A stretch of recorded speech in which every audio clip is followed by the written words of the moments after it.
economy.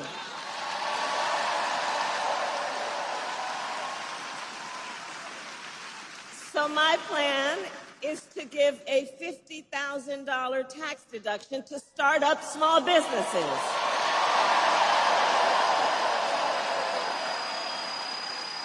Because, not everybody started out with $400 million on a silver platter and then filed for bankruptcy 6 times. But a whole lot of people have the ingenuity, the entrepreneurship, the work ethic, and the ambition to do that kind of work, and just need to be seen and supported for what they are and what they do for all of us.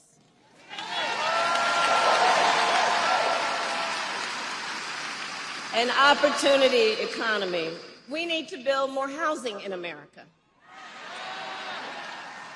And so we are going to cut red tape and work with the private sector to build 3 million new homes by the end of my first term.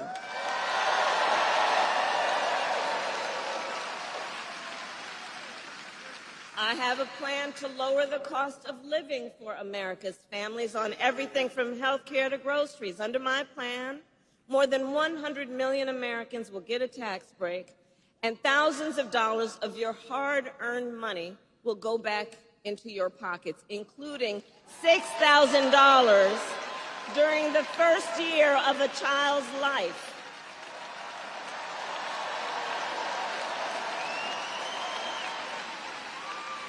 And I will always put middle-class and working families first. I grew up a middle-class kid. I was raised by a hard-working mother who saved up, and by the time I was a teenager, she was able to afford to buy our first home. I understand how people work hard and have dreams and aspirations for their children and need to be put first. Understanding, again, when the middle class is strong, America is strong. America is strong. But Donald Trump, well, he has a different plan. Just Google Project 2025. It is a detailed and dangerous blueprint for what he will do if he is elected president. Donald Trump will give billionaires and big corporations massive tax cuts and cut corporate taxes by over $1 trillion, even as they pull in record profits. He will add more than $5 trillion to the national debt. He intends to cut Social Security and Medicare. And he wants to impose what is, in effect, a national sales tax. I call it a Trump sales tax. Because it will be a tax on everyday basic necessities, which the economists have measured will cost the average family nearly $4,000 more a year. And the top economists, they've previewed our plans. They've reviewed them. Goldman Sachs says my plan would grow our economy, and his plan would shrink it.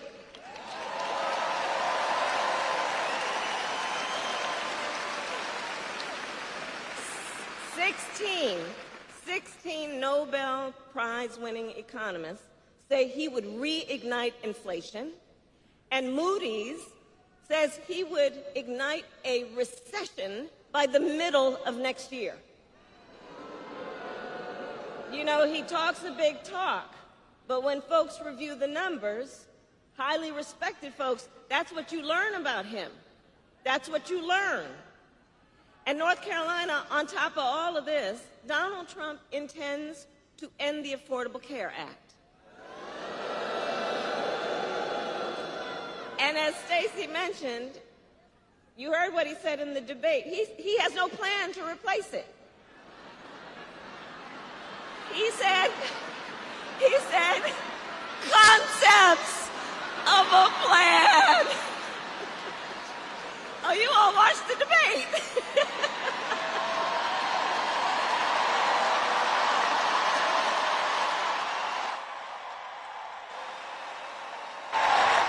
Concepts.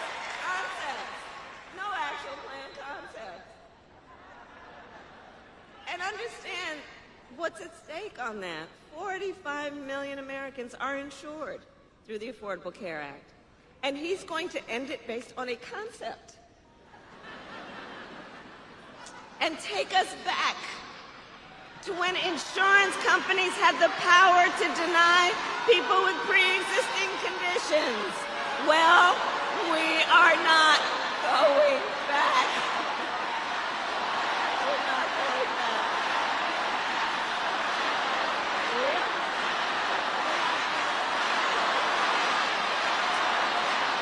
We're not going back. No. We will move forward. We will move forward because ours is a fight for the future and it is a fight for freedom.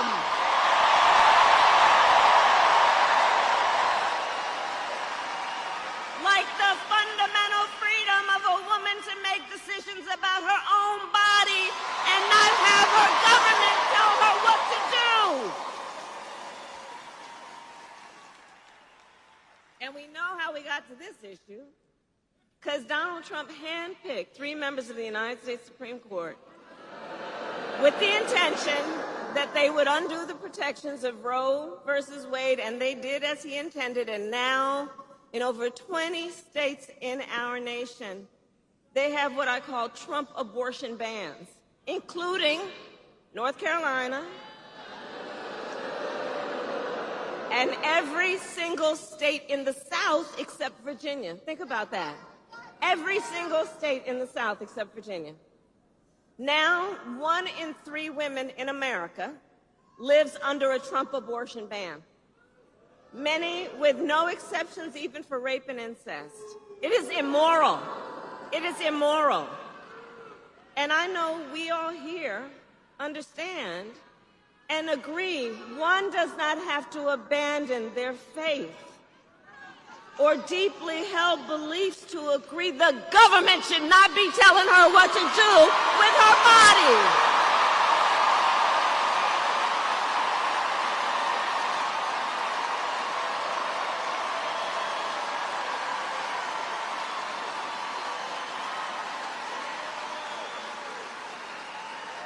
And what we know is that the impact of this is, you know, it's been over 2 years now since that decision came down.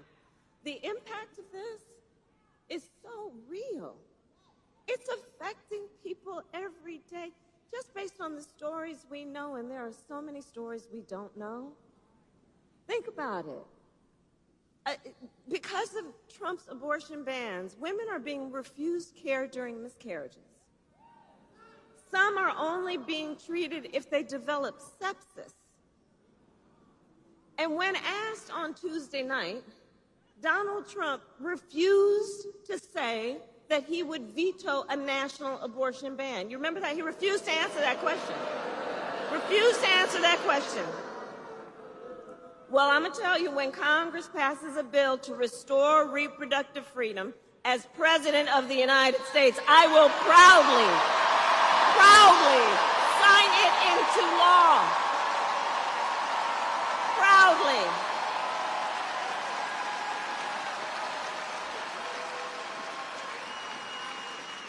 And across our nation, we are witnessing a full-on assault on other hard-fought, hard-won fundamental freedoms and rights, like the freedom to vote, the freedom to be safe from gun violence, the freedom to breathe clean air and drink clean water, and the freedom to love who you love openly and with pride.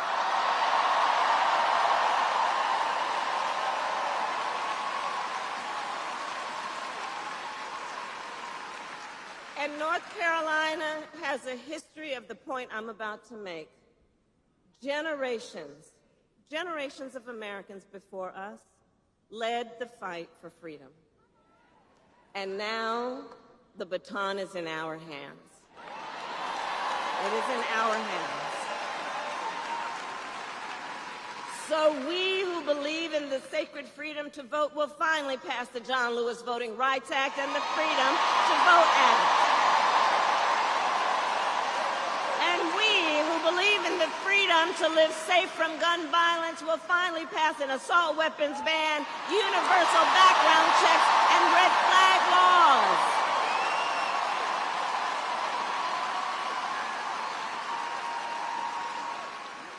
So much is at stake in this election. So much is at stake in this election. And understand, this is not 2016 or 2020. For a number of reasons, including why the stakes are higher, because 2 months ago, the United States Supreme Court basically told the former president that he will effectively be immune no matter what he does in the White House. Think about that. Think about that. Just imagine Donald Trump with no guardrails, right? He who has vowed that if reelected, he'll be a dictator on day one, that he will weaponize the Department of Justice against his political enemies, and has called for the, quote, termination of the Constitution of the United States of America. Think about that. And let us be very clear. Somebody who suggests we should terminate the Constitution of the United States should never again stand behind the seal of the President of the United States. Never again. Never again. Never again.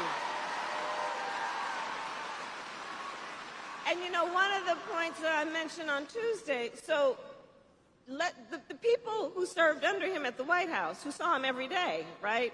His national security advisor, his defense secretary, his chief of staff, and his vice president, all have warned, all who worked with him every day in the White House, sat with him in the Oval Office, have warned America.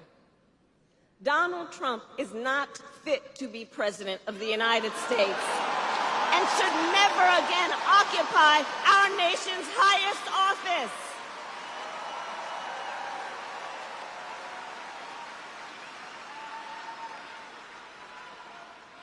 So North, and we're not going back.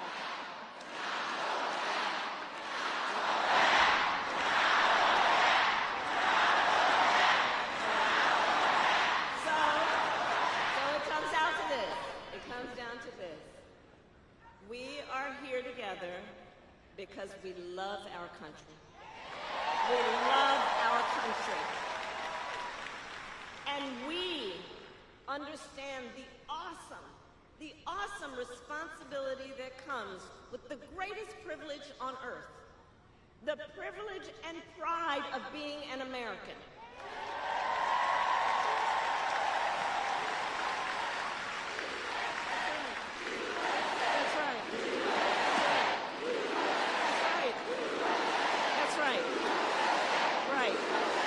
And so, I believe it is the highest form, then, of patriotism to fight for the ideals of our country and to fight to realize the promise of America. So, North Carolina, we have 54 days until Election Day. 54 days. And just 35 days until early voting begins. And it's not only the presidency that's on the ballot. There are many important races, including Josh Stein running for governor,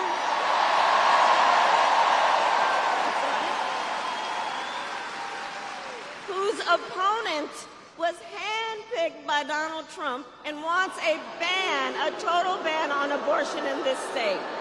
Right. So these are the stakes in this election. Up and down the ballot. Up and down the ballot. But we know the power is with the people. The power is with the people. And your voice is your vote, North Carolina. Your vote is your voice. And we know Here's the thing also. We are loving our campaign, aren't we? We are loving this campaign. We're having a good time. We're having a good time. I know that. But here's also the thing. Ours will be a very tight race until the end, okay? It's going to be a tight race until the end, and we are the underdog. Understand that.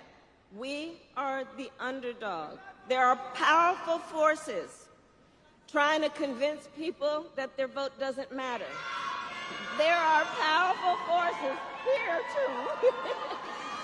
But I say all that to say we've got some hard work ahead of us. But here's the thing I love about everybody here. We love hard work. Hard work is good work. Hard work is good work. Hard work is good work. And with your help, we will win in November. We will win. We will. We will win. So North Carolina, today I then ask you, are you ready to make your voices heard? Do we believe in freedom? Do we believe in opportunity? Do we believe in the promise of America? And are we ready to fight for it? And when we fight, we win. God bless you, and God bless the United States of America.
Channel 9 News tell me I'm moving backwards. 8 blacks left, death is around the corner. 7 misleading statements about my persona. 6 headlights waving in my direction. 5-0 asking me what's in my possession. Yeah, I keep running, jumping the aqueducts, fire hydrants and hazardous smoke alarms on the back of us. But mama, don't cry for me, ride for me, try for me, live for me, breathe for me, sing for me. Honestly, guiding me, I can be more than I gotta be. Stole from me, lied to me, nation hypocrisy, code on me, driving me wicked. My spirit inspired me like yeah. Open correctional gates in high desert. Yeah. Open our mind as we cast away oppression. Open the streets and watch our beliefs.